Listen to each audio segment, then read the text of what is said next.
After our episode on the health benefits of coffee, the number one request I received from all of you was to look into the potential benefits or harms of tea. That's the topic of this week's Healthcare Triage.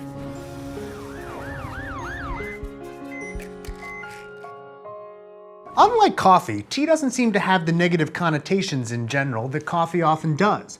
I know a lot of people who think that tea is beneficial, much more so than coffee. That is, until I hope the episode we did on coffee. Like with coffee, there are a fairly large number of studies that have looked at associations between tea and outcomes we might care about. So many studies were available that I was able to focus on systematic reviews and meta-analyses, or studies of studies exclusively. As with coffee, tea has been found to be associated with improvements in various forms of liver disease. 9 prospective cohort studies, 3 retrospective cohort studies, and 4 cross-sectional studies, including more than 800,000 participants, have been analyzed together. Only one of the cross-sectional studies, though, was conducted in the United States. That study showed that tea drinkers were less likely to have hepatocellular carcinoma, liver steatosis, liver cirrhosis, and chronic liver disease.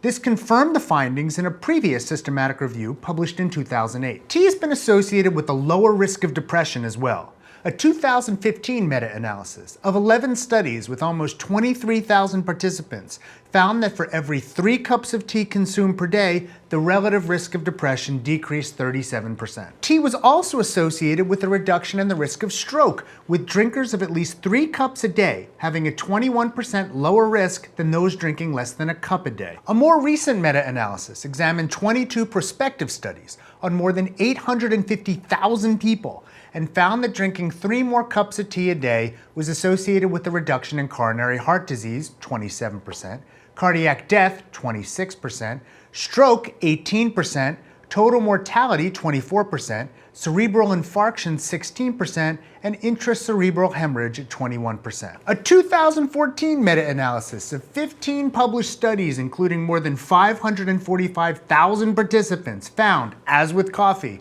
an inverse relationship between tea consumption and the risk of developing type 2 diabetes. For each additional 2 cups per day of tea consumed, the risk of developing diabetes dropped 4.6%. Tea does not seem to be associated with a reduced risk of fracture, though.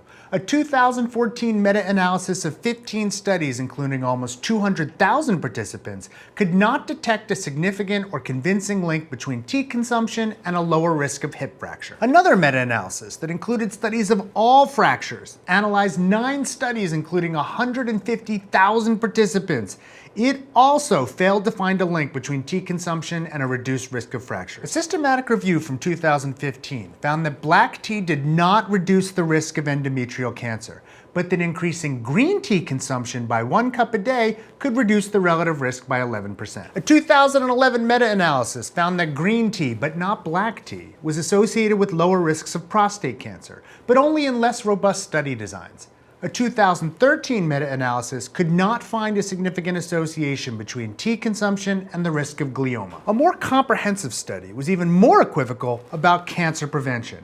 A Cochrane systematic review examined all prospective controlled interventional and observational studies that looked at associations between green tea and the risk of cancer incidence or mortality. They found 51 studies containing more than 1.6 million participants, but only one was a randomized controlled trial. Results were conflicting. Moreover, most of the studies were done in Asia, where tea consumption is much higher than that in the United States. Regardless, the authors felt that there was insufficient evidence to give any firm recommendations. A more recent study agrees. But these are all data from observational studies, and as such, they can't prove causality. We've been burned many times before by assuming that what we see as associations in cohort studies will translate into causality in randomized controlled trials. So everything I just said has to be taken with a grain of salt. Finally, there seems to be less of a dose response than in the studies we saw with coffee. It often takes drinking 3 cups or more of tea a day to see positive relationships. There are some randomized controlled trials, however, which don't have most of these limitations. Green tea has been claimed to help people lose weight. Enough people believe this that 18 randomized controlled trials with 1,945 participants can be reviewed. Half of these trials took place in Japan. Only 1 took place in the United States. The sum total of evidence found that green tea produced a small but non-significant weight loss in overweight and obese adults. It also didn't help with the maintenance of weight loss previously achieved. Green tea catechins had no effect on HDL cholesterol, triglyceride levels, or C-reactive protein concentrations. 2 more meta-analyses confirmed these findings, but 11 randomized controlled trials, including 821 patients, found that green tea, black tea, and tea extracts can reduce other cardiovascular risk factors. Both were found to reduce low-density lipoprotein, an average of 0.5 millimoles per liter, systolic blood pressure 2.3 millimeters of mercury, and diastolic blood pressure 2.8 millimeters of mercury. These results should be interpreted with caution, however, as they focus on risk factors and not necessarily outcomes. There were also few studies contributing to each of these findings, so the results may not stand up to further scrutiny or replication. At the end of all of this, I'm a little less impressed with this body of evidence than I was with coffee. I own that this is an interpretation, though, and others may disagree.